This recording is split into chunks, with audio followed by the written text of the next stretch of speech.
Hello, and welcome to the Alabama Public Health Training Network. Thank you for joining us today for our program, Know the Signs, Find the Words, Answer the Call, a Suicide Awareness Toolkit. Hi, I'm William Kennedy, the State Social Work Director at the Alabama Department of Public Health, and today's program is produced and provided by the Alabama Department of Public Health, the Health Media and Communications Division. The expected learning objectives for the program today are the participants will be able to recognize warning signs and risk factors of individuals for risk of suicide. Participants will learn which people groups are most impacted by suicide, and participants will be able to name at least 2 suicide prevention resources that are available 24/7. There's no commercial support or sponsoring of this program. There will be no endorsements of products displayed in conjunction with the activity. If you have any questions about anything being discussed today, please call or email during our broadcast. The phone number and email are on your screen now and will appear again later in the program. Also, handouts, sign-in sheets, evaluations are all available online, and you'll need to register for this program in order to access those materials. Continuing education credits have been approved for nurses and social workers for today's program. In order to receive the credit for this training, you must watch the entire program, then complete and return the sign-in sheet and evaluation. No partial credit will be awarded. While content may continue to be relevant, continuing education credit will only be awarded for 2 years, expiring on June 13th of 2027. If you're watching this program on demand and want to receive a social work CE certificate, you'll need to complete the social work test and send it in along with your sign-in sheet and evaluation. If you're watching this program live, there's no social work test required. For social workers, if you're watching this program live, it qualifies for classroom hours. If you're watching on demand, it is considered non-classroom hours. Distant Learning Conference participants who are not employees, contracted employees, or retirees of ADPH will have to pay a fee to receive the continuing education certificates for this program. And now, as we get started, I'd like to welcome and introduce my guest presenter, Brent Hatcher, the Deputy Director, Deputy Chief of Staff here at the Alabama Department of Public Health. Welcome, Brent. We've got a lot of information to cover today, and so I appreciate you being here to share that. Thank you, Bill. It's good to be back in the studio with you. We really do have a very important topic to talk about today that no doubt all of us have been impacted by suicide. Maybe a coworker, a friend, or even a family member, and it really has impacted so many people. So much so that Dr. Camacho Reyes, who was an Army vet, wrote about her experience when one of her good friends committed suicide. And in September of 2023, September being Suicide Prevention and Awareness Month, she wrote an article for the National Alliance on Mental Illness titled 7 Lessons I Learned as a Survivor of a Friend's Suicide. And she writes about how difficult it is every day and what could she have done differently, what could she have said. But number one, she says recovery is a team effort, and because sometimes our problems are just bigger than we can handle on our own. And she writes also, number 2, grieving is a complex process. Losing someone to suicide really is a unique and complicated form of grief. Number 3, suicide is complicated. There's not really just one thing that leads someone to choose to take their life. She writes about her friend who was in this pain, and he couldn't see a way out. And it wasn't a pain that she recognized, but it was one that he was experiencing. Number 4, suicide is not the answer. As a matter of fact, suicide's never the answer, especially when we talk about a little bit later the numbers of suicide. Those are all preventable, right? Suicide is never the answer because it leaves an immeasurable pain to those that are left behind. Number 5, mental illness is an illness like any other. Mental health is just as important as our physical health. And we need to make sure that we take care of ourselves. Mental illness really can consume someone.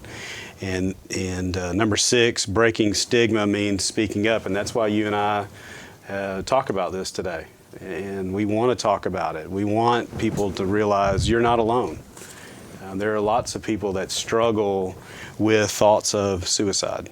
There are people who struggle with knowing what to do with someone else who is struggling with suicide. But we need to speak up. And number 7, she writes, lived experience and peer support is critical. And this is one of the reasons why she started a nonprofit, to help other people. In her experience, she uses to help other people. And those of us who have lost loved ones and friends, it is important for us to reach out and talk to people and let them know. So I'm really glad to be here to talk about suicide with you today. You know, we can't always prevent or remove suffering and pain from somebody, but we can certainly be there. Definitely. So I'm excited to be able to talk about that today, this week, this month. June is Men's Health Month, and so we've been focusing on men's health throughout the month, and we've talked about a lot of different reasons that men die from health issues here in Alabama. This week is Men's Health Week, June 15th through the 9th through the 15th, ending on Father's Day on Sunday. Happy Father's Day, Brent. Thanks, Bill. You too. Yeah, thank you. And so as we celebrate men's health, we just want to bring an awareness of preventable health problems men deal with. And so you see the list here. Heart disease always has kind of been number 1. Cardiovascular issues, number 2, cancer, a lot of different cancers that we focus on with men, lung cancer, prostate cancer, and others. COVID-19, these numbers are from 2022, so COVID as well as influenza and pneumonia are number 3 on our list.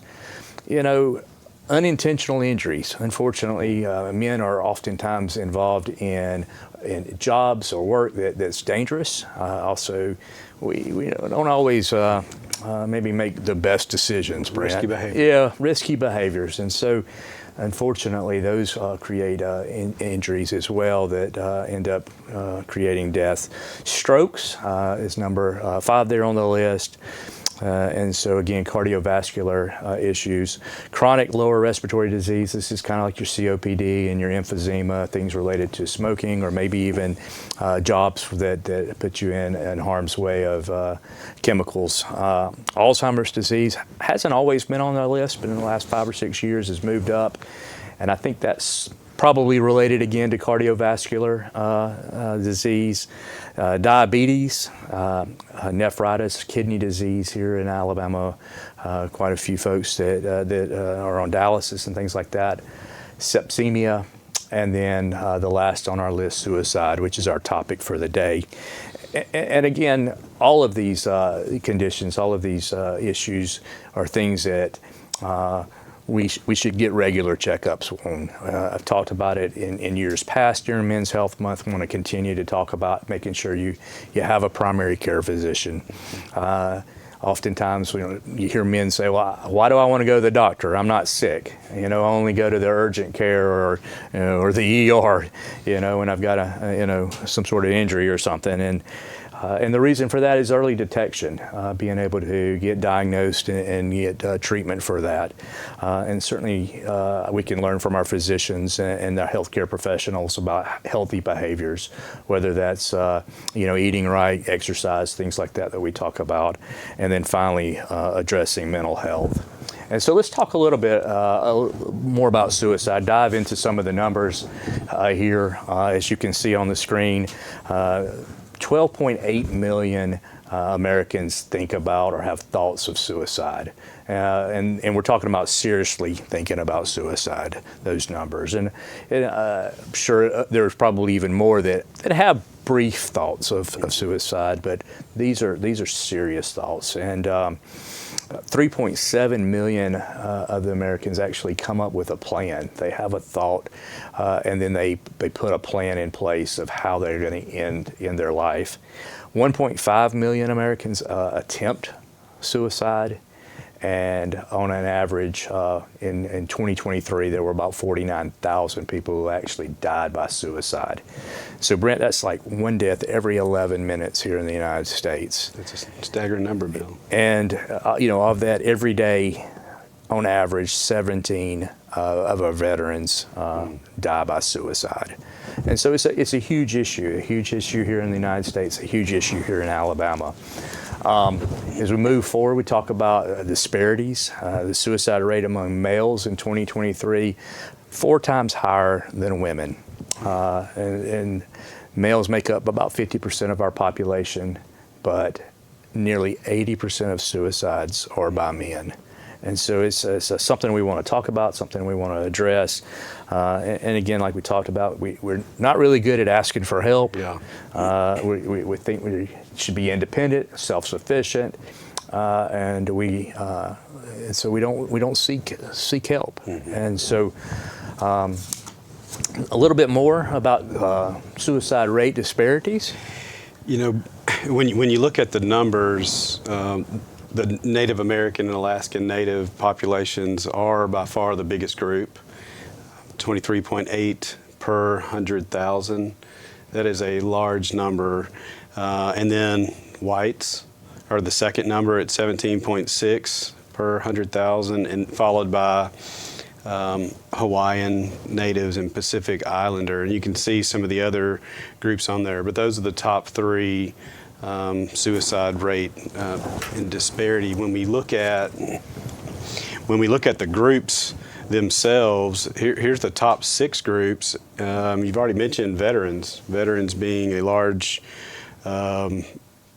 group that is at risk, tribal populations, adults, just us being older, adults are in that top. Our LGBTQ youth are another group that are in the top, as well as different occupations. And some that work in construction, some that work in industry, as well as dentists, veterinarians, other physicians, air traffic controllers. I mean, there's quite a few high stress jobs. Very high stress jobs, and then also people with disabilities are at higher risk for suicide. When we look at the numbers here in Alabama, and we've been talking about this for a few years, the numbers aren't getting any better. In 2016, there were 788 deaths. In 2022, the last year we had these numbers, 840 deaths in Alabama to suicide. And think about that, that's 840 preventable deaths. And that's 16.3 per 100,000. Now, what's interesting is in 2016, we were ranked 23rd. Now we're ranked 26th, so we're better in the ranking, but the numbers have gone up. So that just goes to show you nationwide, the numbers of suicide really have increased. We're now at rank number 26, and if we look at the top 10, starting with Montana, being the number 1 in terms of rate of suicide based on population. Montana, Alaska, Wyoming, New Mexico, and North Dakota, those are being the top 5. And the reason being is they're rural states with a large Native American population. Yep. And so that's why those rates are really high. You look at number 10, Colorado. I mean, that is a huge number, almost 1,300 deaths by suicide in Colorado. So there are a lot of states that are having some issues, and when we think about why that is, a lot of it is rural. It is access to behavioral health, mental health care. So let's look at 4 questions that we're going to talk about. We'll go back to these at the end. And just to test your knowledge on suicide awareness, what are 3 critical warning signs of suicide? True or false? You should never ask someone if they're thinking about suicide. Number 3, what are 3 ways to help someone who is having thoughts of suicide? And number 4, name at least 2 suicide prevention resources that are available 24 hours a day, 7 days a week. So we'll come back to those. We may be thinking, we've got questions about suicide. These questions that come up are, is suicide preventable? How do I know if someone might be suicidal? What are some things that I can do if I'm concerned about someone? And what resources are available to support someone in crisis? So these are the questions that often come up that we might be thinking about. And I'm going to go back to number 1, suicide is preventable. Right.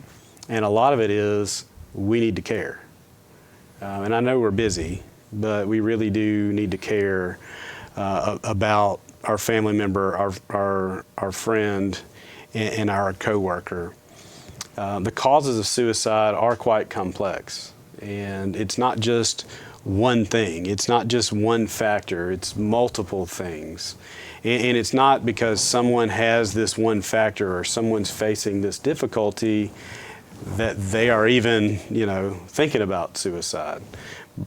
But that's also when we need to come in and be the good friend, right? That's when we need to be a good family member. So most people who experience risk factors don't die by suicide. This slide, you see this guy here. When people are thinking about suicide, it really is because they feel as though they're in pain and they don't have hope. Suicide carries a lot of stigma and a lot of prejudice, a lot of fear. You mentioned it. Generally, men don't want to reach out for help.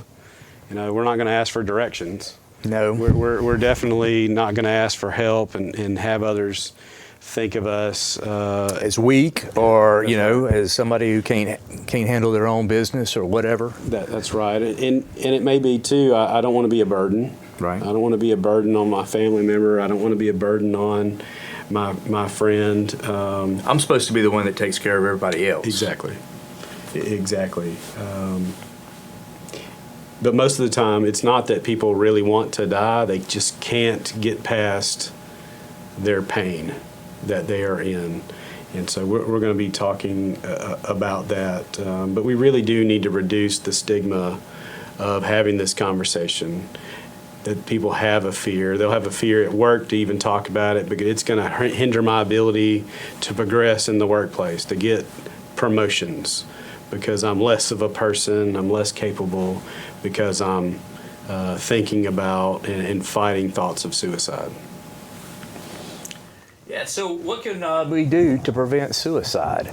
The first thing we talk about is knowing the signs. And so we've talked a little bit about that, and we'll talk a little bit more in a few minutes. But what are the signs that somebody is having some difficulties and is potentially thinking about suicide?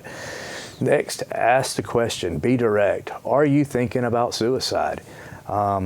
We often think that maybe that will put thoughts in their head to commit suicide, and it's actually not true. If they're already thinking about suicide, we just talked about how many millions of people think about suicide. You're not going to create that.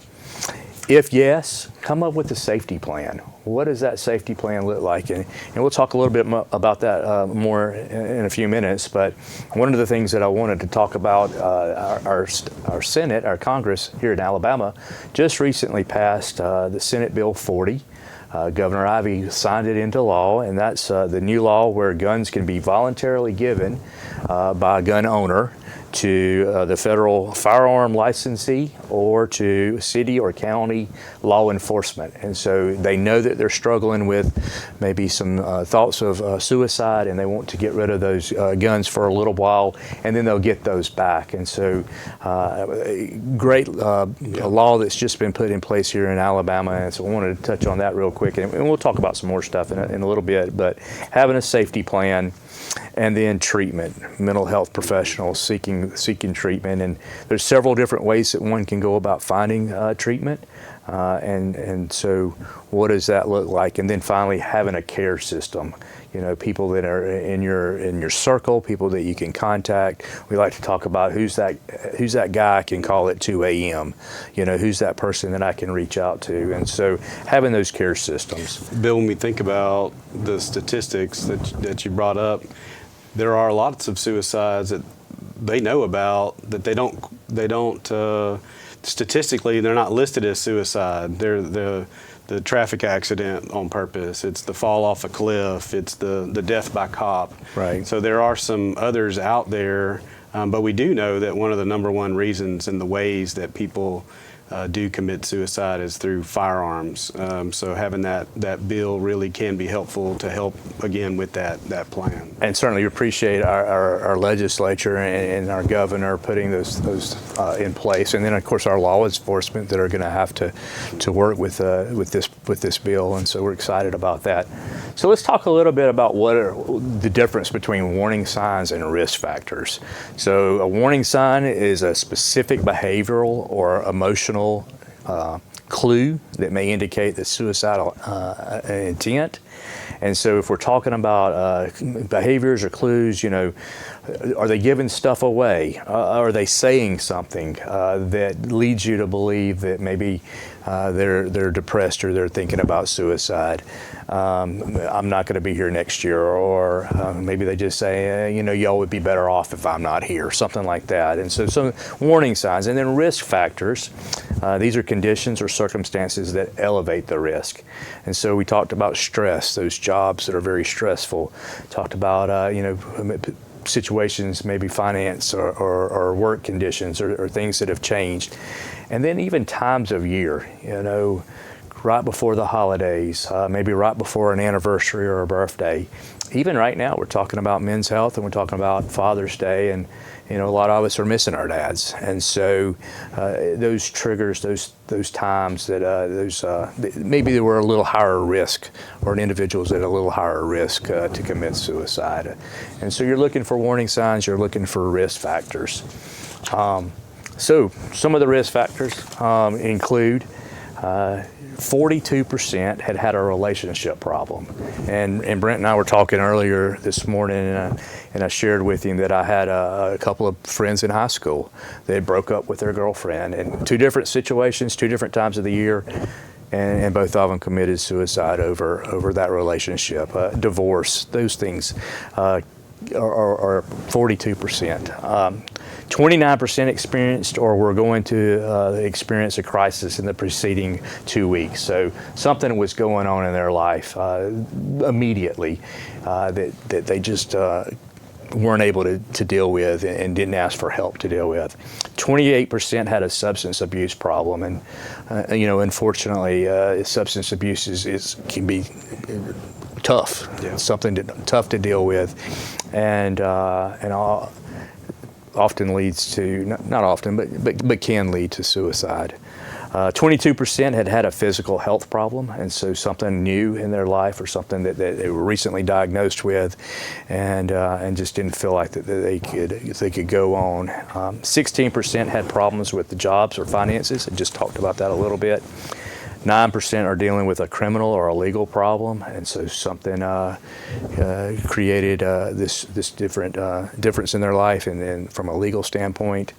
And then 4% had experienced the loss of housing, and so being homeless and in a situation that they're not able to deal with.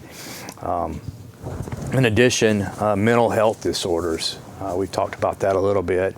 But 54% of people who died by suicide, and this is interesting, did not have a diagnosed mental health issue. And you mentioned that earlier with the rural communities. Maybe they hadn't seen a healthcare professional, a mental health professional. They hadn't actually had that diagnosis. The next line talks about it's estimated that 90% of people who commit suicide are struggling with a mental health disorder or a substance abuse problem, and they haven't been diagnosed, they haven't reached out, haven't had treatment. And then having an underlying mental health disorder can increase the chances of suicidal thoughts. And the graphic there on the side, it talks about depression, anxiety, borderline personality disorder, bipolar disorder, and schizophrenia are some of the top mental health disorders that are related to suicide. And again, that untreated, undiagnosed, they didn't get help or were unable to find help. And so some additional facts that I found related to suicide in the United States, the age-adjusted suicide rate in 2022 was 14.21 per 100,000 people. In 2022, men died by suicide 3.85 times more than women. We had talked about that earlier, 4 times more likely than women. White males accounted for 68.46% of the suicides in 2022, and then firearms, as we've already mentioned, accounted for almost 55% of the suicide deaths. But the last statistic is the one that I want to highlight. 94% of us adults surveyed here in the United States think that suicide can be prevented. And so what can we do to help? What can we do to prevent suicide? Again, a little more, what groups are most impacted statistically? Population groups are disproportionately affected by suicide are males. You've talked about this, American Indians, Alaska Natives, and whites, older adults, veterans, those living in rural areas, and then our LGBTQ youth and adults. Bill, there's some protective factors that really does help people not commit suicide and not go that route. One, having access to behavioral health care. And the second bullet on here really is important. That is having somebody who is connected. You know, whether that's connected to family, friends, some community, some groups. And when you see people draw away, they're no longer participating in activities that they normally would. That's definitely a warning sign. But being connected is a protective factor. Somebody that has life skills, someone who has the ability to problem solve, has the ability to cope. You know, I think of here at Public Health, how much change we've had, right? Being able to adapt to change and overcome those difficulties and stress of change can be a protective factor. Self-esteem, just people having self-esteem as well as a sense of purpose. They have this meaning in their life that really can be a protective factor. Cultural, religious, or just personal beliefs about suicide can discourage someone from taking their own life. So those are some of the protective factors. And you mentioned, you know, a religious or a church group. You know, we talk about our church family, and so sometimes just having that group of people, whether you find them at your church or at some other organization that you can lean on when things get a little off kilter, as they say. Yeah, absolutely. Some of the critical warning signs, and again, if any of these signs are present, this is really when you need to call the Suicide Prevention Lifeline, which is 988. And we're going to talk a little bit more about that. It's a whole lot easier to remember. It's not 911, but it is 988, and they can help either the person who is struggling or you who is trying to help somebody. But a critical warning sign is someone who is threatening to hurt or kill someone, kill themselves, talking about wanting to hurt or kill themselves, making plans, as you've mentioned, making plans, and they've got a plan in place, looking for ways to kill themselves. Maybe they've never been a gun owner and now all of a sudden they're stockpiling guns. That could be a warning sign. Maybe they're stockpiling pills. Or maybe there's something else that they are doing that it's just a little bit out of the ordinary, but it could be definitely a critical warning sign. Maybe they've started talking about or posting or writing, drawing pictures about death or dying or suicide, and that's really out of the ordinary for that person. Those are some of the warning signs that we need to pay attention to, and more importantly, say something. We've had some situations where people have lost a family member, a friend, or a coworker, and when you talk to those around them, a lot of them will say, I saw something, but I was afraid to say anything. Didn't want to get in their business. Right. Right. I didn't want to get in their business. And Right. so, but this is life and death. That's right. We're not talking about gossiping about somebody or wondering who they're dating, or where they're going on Friday night. But, Right. We're talking about somebody's life. That's and right. so being a little nosy or being a little, asking those questions is important. And again, letting them know that you're there and that you care and that you are noticing there is something out of the ordinary that seems a little bit strange, and say something. And you don't do it necessarily in front of everybody, at the water cooler. Hey, it looks like you're not doing well. You think about killing yourself? Right. Do that in a private area and maybe off to the side where you're not trying to bring a lot of attention to it. And certainly you're not going back behind their back and talking about it. And hopefully they aren't thinking about suicide, but at least they know that they have a friend or they have somebody who's paying attention that cares about them. So when we think about what are some other warning signs for suicide, their feeling of hopelessness or being worthless, feeling trapped or in pain, unbearable pain, fear of becoming a burden. And maybe y'all have witnessed some of these in others. Increased use of substances, especially alcohol, extreme mood swings. What's interesting about mood swings, not only it could be that they're down in the dumps, or they have this sudden uplift in their mood. Suddenly they're feeling great, and it may be because they've already made a plan. They no longer feel the stress and the burden that they were. But here's some of the other things that we could notice. We do have some brochures. We have some handouts. We have some pamphlets that can be posted around. Here's one that lists warning signs for adults. And if you recognize somebody, again, if it's not something you feel comfortable talking to them about, 988. And I always suggest we put stuff out. We've got some brochures here. You've got some on the screen. This just talk about it. We have some business cards that we can put out. I know a lot of folks like to leave business cards at the doctor's office or someplace, little sayings or whatever. Drop one of these. You never know what somebody's going through. I know that they do have some of these around the different health departments and the different offices. We also have a bookmark. This bookmark also has a QR code that can be scanned to the 988 Suicide Lifeline. And again, a lot more information. We have these in English and in Spanish.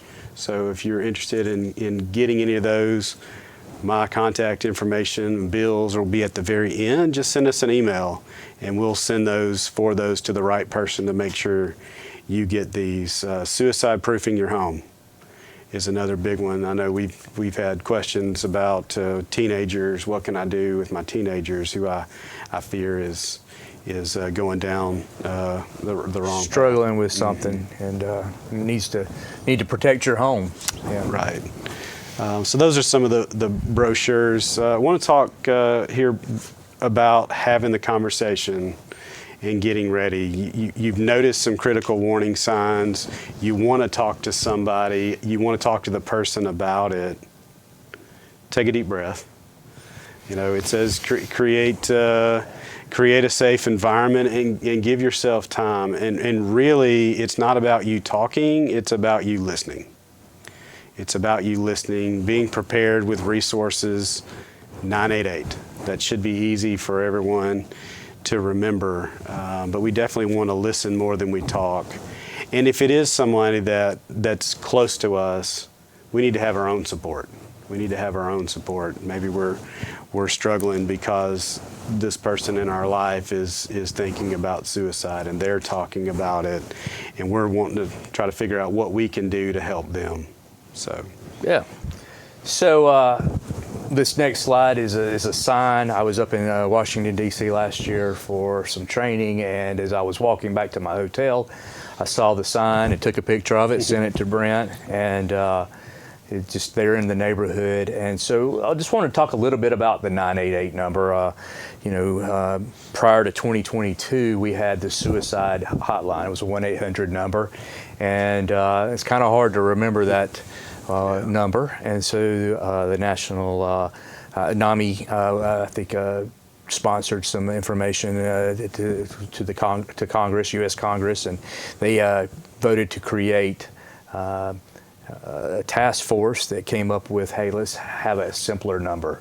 So as you can see there on the sign, 988 is not just a suicide, but it's also a crisis lifeline. So might be somebody that's not actually suicidal, but is dealing with some things that they feel like they need to talk with somebody, and maybe they don't feel comfortable. When you call that number, the first thing you'll get is a little message, and it'll ask you to if you're a veteran, to dial this number, and if you're not a veteran, to dial this number. And that's because our veterans, because we know how high our numbers are, there's extra resources and some specific resources to help them. It's available 24 hours a day, 7 days a week, 365 days a year. It's available all over the country. We talked about having access to care in rural areas. And so the beauty of the 988 number is that it's available anywhere in the country. There's over 200 contact centers. The national network includes 200 contact centers where there's somebody that can answer your call. It's free. And so it's also confidential. I know men actually have less insurance than women in a lot of cases, so 50% less insurance. And so maybe you're worried about, how am I going to pay for this? Well, the 988 number is free. Confidential. You talked earlier about what if this gets back, or what if it affects my job. You're going to have a conversation with somebody there. In addition, you can call, you can text, and then chat. And so, and there's also, for those of our deaf population, there's a way for them to reach out as well. And so, again, a great resource. It's been around since 2022, July 2022. It was implemented, and then, and so it's been rolled out for almost 3 years now, and a great resource. So, starting the conversation. How do I start a conversation? It's not easy, right? Maybe maybe it's not somebody I know really well, but maybe it is somebody I know well. And so, what do I say? And so we've got 3 different groups of conversation starters here. And then the first one, I'm just going to read through, and it says, "Dad, I've noticed some changes in you recently that are worrying me. You used to spend time at the barber shop with your buddies. You haven't had a haircut in a long time. Lately, it seems like you aren't enjoying all the things you used to like doing." And so you've noticed that there's some changes going on. You notice there's the things that he used to like, he's not doing. Maybe he's cut down on some of the relationships that he's had. And so instead of just ignoring that, you start the conversation. Hey, I've noticed these things, and I've observed these behaviors. And so you've said something. The second one says, "Joe, it's not like you to avoid your friends. I heard you say something earlier today about not being around to see how the next football season goes." And so you've noticed them say something. And so it just didn't sound right. Why wouldn't you be around next year for Alabama beating Georgia? And, so you start that conversation, and you say something as opposed to just ignoring it. And it may be that you don't pick up on it at the moment, and later on you're like, "What, did I hear Joe say that?" Mm-hmm. And I'm gonna go back and ask him, what did he mean by that? And again, you're not doing it in front of a lot of people. You're doing that respecting their privacy and confidentiality. And then the last one says, honey, I'm worried about you. You just don't seem yourself lately. I think your appetite's off and it looks like you're losing weight. And certainly that could be from a lot of different reasons. But again, you notice something. You notice that they're losing weight. And maybe it's intentional. Yeah, thanks for noticing that I lost some weight. But then again, maybe it's not. Yeah. Maybe it's that they're just they're dealing with some stress, or they're dealing with some issues that they haven't had anybody to notice or think anybody cared about. Mm-hmm. And so you've observed those behaviors and you've said something. I think our next slide talks a little more. Is it okay to be direct? Yes. Yeah. You know, talking about suicide does not increase suicidal behavior. By talking openly and directly, you're sending the message that you want to help, that you care, and that they're important, right? Again, I've talked about, you know, some of us struggle. Is it any of my business? I don't want to get into their business. Well, Talking about their life. we were talking about life, right? So, what if they say, well, moving on. It says, you notice someone you love is not acting like themselves. So, what are you thinking about? You ask the question, are you thinking about suicide? And if you go back to that first screen where we talked about 12.8 million people have thoughts of suicide. That first question, are you thinking about suicide? Kind of addresses that top layer, right? Have you had thoughts about how you would do it? Do you have a plan? And so, you know, 30.7 million people have a plan. They've not only had the thoughts, but now they have a plan. And so you're asking them, have you made a plan? Do you have a plan to kill yourself? When do you feel this pain? When do you feel the most pain? Is it something that's specific, or is it at night? Is it, you know, when you're alone? What's going on? What happens before that leads to you thinking about suicide? So what's that trigger? Yeah. You know, is it I'm paying bills and I don't have enough money? You know, is it you know, something at work? Mm-hmm. Somebody that they're not comfortable with is causing, maybe it's those dates we talked about. Yeah. Anniversary dates, Christmas, holidays, Thanksgiving. You know, we used to go every year to Montana to go fishing, and we don't get to do that anymore. What is it that they're thinking about before that leads to this? And then what have you done in the past to stop you from making an attempt? And so, you know, what is it that makes you say, you know, I don't want to commit suicide this time? What is it that's important to you that has stopped you from following through in the past? Moving on, we what if they say no? What if they say, no, I'm not thinking about killing myself? Well, you've noticed something as we're going on. Right. And maybe they aren't thinking about suicide, but they are struggling with some stressful situations, or they're struggling with some times. And so you just encourage them to talk about how they're feeling, you know. You know, is there anything else going on? Is there something I can help you with?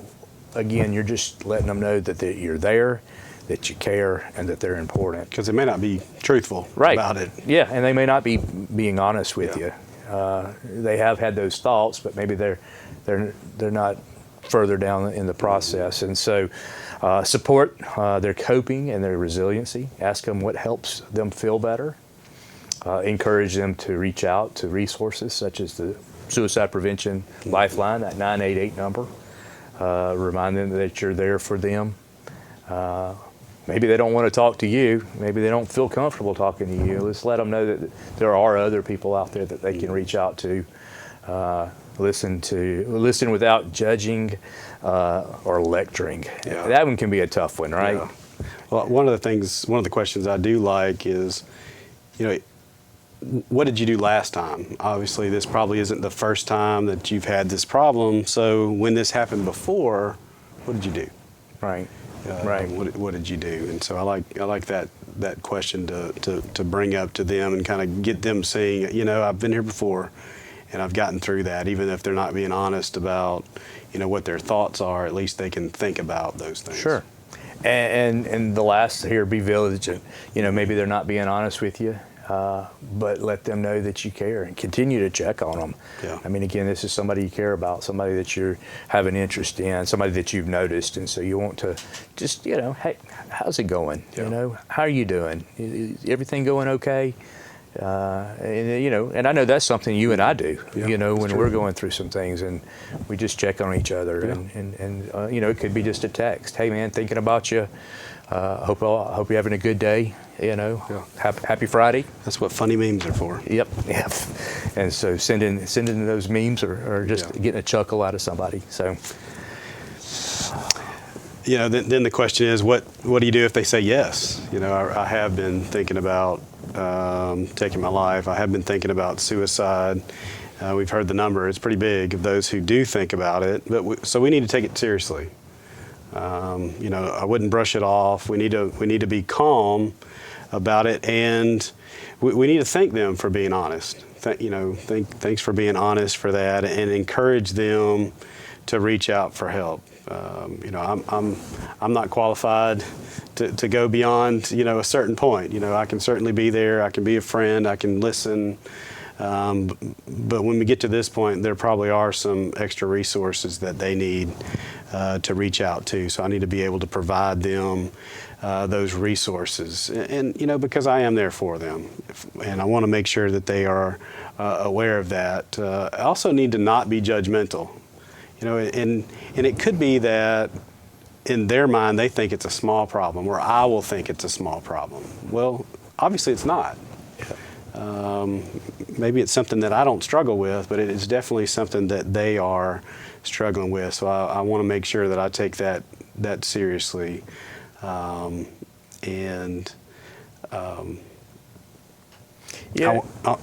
just want to encourage them to reach out for help. And we talked about our church home earlier. Sometimes our church home can be the most judgmental and critical. And so, not being judgmental, helping them through this crisis, through this situation. And perhaps getting them resources. Maybe they want me to be with them. I'll do the call with you. I'll be happy to take you, or be there for you. So just as a little bit of a recap, what can we do if you see something or you sense something that is wrong? You really need to say something. Again, going back to those who have been left feeling the guilt and the pain of somebody who committed suicide, they're thinking, what could I have done? I knew something was off and I didn't say anything. So don't delay. Finding the words can be hard. It really can be difficult, but we need to find those words. We need to find those words. We need to make sure that they understand that we are concerned about them, and be direct. Are you thinking about suicide? When we talk about they may have a plan to take their life, we need to help them come up with a plan for safety. Right? What do they have access to? Do they have access to weapons or medications? Do they have other things that we need to plan for their safety, to remove them, to relocate them, lock them up, whatever that may be? We need to help them understand and identify signs of crisis and things that they can do to take their mind off their problem. Take them somewhere. Do something fun, right? Make a list of who they can call, a list of people that they trust, that they know will take them seriously and be there and listen to them, as well as professionals. I saw a friend that was wearing a shirt not long ago, 99 reasons to stay another day. Yeah. And so, we talk about one day at a time, right? That's right. One day at a time. And so what am I looking forward to tomorrow? What can I do tomorrow? Yeah. And that hope, that plan to still be here again another day. Yeah, absolutely. I know a lot of folks watching this are ADPH employees, and we do have some resources, but a lot of businesses, a lot of private employers have an employee assistance program. They have EAP. We have an EAP program. We use behavioral health systems, And so we do have that resource available. Obviously 988 is there, but Behavioral Health Systems is available as well. And depending on what the circumstances are, might need to call Employee Relations, Danita Rose and someone in her office, or the HR director. And also, depending on what it is, might need to call legal or law enforcement. Those are professionals, and sometimes they are the ones, depending on what's going on. If it's imminent danger, we might need to call law enforcement and get them. Yeah, you know, we've had situations in our health departments where we've had a client that came in, and sometime during that visit, they stated that they were suicidal, or maybe even homicidal and suicidal. Right. And so, what do we do? And I think that's been one of the questions we've gotten from our district employees, our county employees, is how do I handle this? And you mentioned, you know, your safety is first. Yeah, you certainly want to make sure you're safe. You want to make sure that patient, that client is safe. Yeah. And so don't leave them in the room by themselves. See if you can get somebody to help you. Do you need to contact law enforcement, or do you need to call 911 and get an ambulance or get medical care there? And so those are the steps.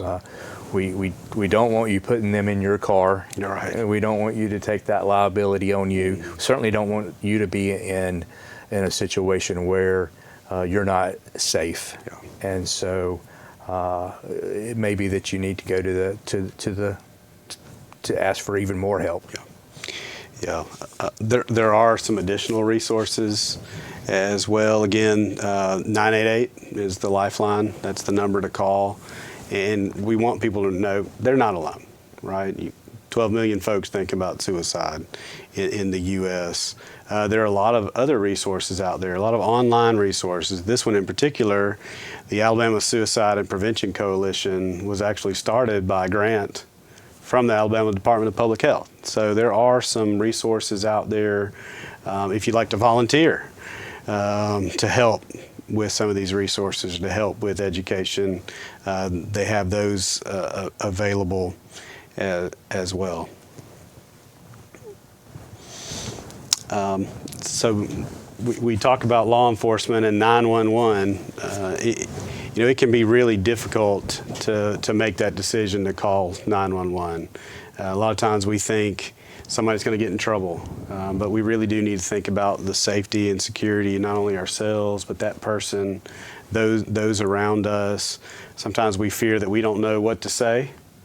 Law enforcement, those professionals, they're trained in ways to handle situations that we aren't. A lot of times, most of us aren't. And you know, as this slide says, instinct and compassion are two tools you can always count on. You know, sometimes we just need to use our instinct. If it's saying call 911, that's what we need to do. But 911 also gives them access. Maybe they do need to go to the ER. Maybe they do need to go seek care. So we need to get them an ambulance or something. But definitely don't need to take them ourselves. These crisis lines that are set up 24/7, they're the ones that are trained. They're the ones equipped to handle these types of situations. So yeah, and just to continue on with that, our Alabama Department of Mental Health have a lot of resources, and so there's some local resources that are there in your community, and so be familiar with what's available in your community, who's there that can help you. I want to talk a little bit about taking care of ourselves, and so it's Men's Health Month. We talked about this a little bit. Want to talk about it a little bit more, making sure you get exercise. I'm not sure that I'm the person to be preaching about exercise, but you know, just a 30-minute walk on a regular basis can be enough exercise. Eating healthy. Maybe you don't do fast food every day. Maybe you don't do you know, French fries every meal. I like both of those, but eating a healthy, well-balanced meal, sleeping, and we're not talking about just sleeping on the, a nap here or short, but getting a good night's sleep, making time, also getting outside. Getting some fresh air. It's been so hot. It's June in Alabama, and so it's already 90. I think we're supposed to be heat index this weekend, pushing 100. But I've enjoyed the evenings with the breeze just blowing in with some of the storms and sitting outside. And again, time off, taking your leave, making sure you get a little bit of leave time from your work and from what's been creating those stresses. Laughing. Yes. We like to laugh, Yes, don't we, Brent? do. And so making sure to laugh. And again, oftentimes we'll send each other a little funny that we saw and just bring a laugh to it. Practice mindfulness and then talking with a friend, being able to share, what's going on and share some of that stress and being able to be a friend. Listen. That's right. Listen as well.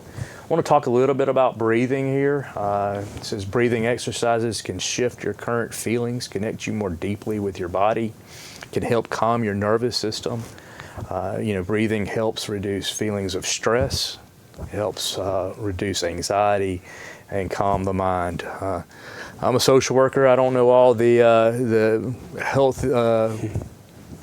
I'm not a doctor is what I guess I'm trying to say, but what I read was that it improves the balance of oxygen and carbon dioxide in the blood. And so it kind of helps you get back kind of in your rhythm there. To go along with that, Bill, I wore this bracelet I got last year, and it going on with breathing, it says it's okay if the only thing you do today is breathe. And, I know that can mean a lot of different things, but certainly that's the goal, right? But here we are back to our 4 questions. What are 3 critical warning signs of suicide? We've talked about those. Somebody giving away things, somebody talking about death, someone who's made a plan, someone who's purchasing weapons or stockpiling pills. I mean, those are some warning signs. Maybe they've withdrawn from things that they used to love doing. True or false, you should never ask someone if they are thinking about suicide. Well, False. That's false. Yeah. We need to be asking. What are 3 ways to help someone who is having thoughts of suicide? 1, be a friend. Sure. Right? Be direct. Have resources available to provide to them. Be there for them. Direct them to others who can help. And finally, name at least 2 suicide prevention resources. I mentioned our EAP program here for employees of Alabama Department of Public Health. 988 is the big resource we hope everybody remembers, but there's also some other resources out there, mental health and some nonprofits that are willing to help.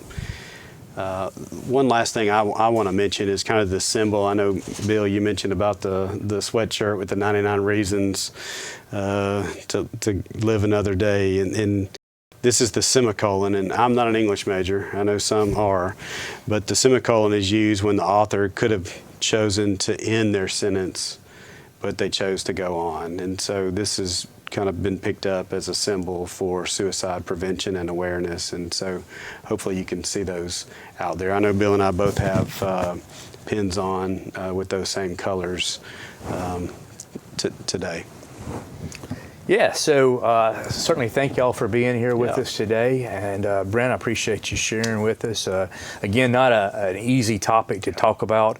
Definitely something that affects us as men. And as we celebrate Men's Health Month, Men's Health Week, we wanted to just put an emphasis on suicide prevention, that we know that there are tools and there are things out there that you can do if you're working or notice something in somebody that you know that's having some struggles, is thinking about suicide, or maybe even has said that they have suicide. And so again, happy Men's Health Month. To the dads out there, happy Father's Day.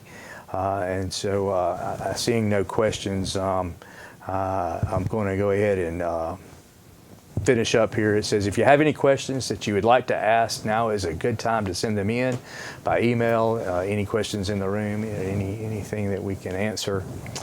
And seeing none, in conclusion, our program today, again, I want to thank you, Brent, for being here with me and talking through this tough conversation and this tough subject.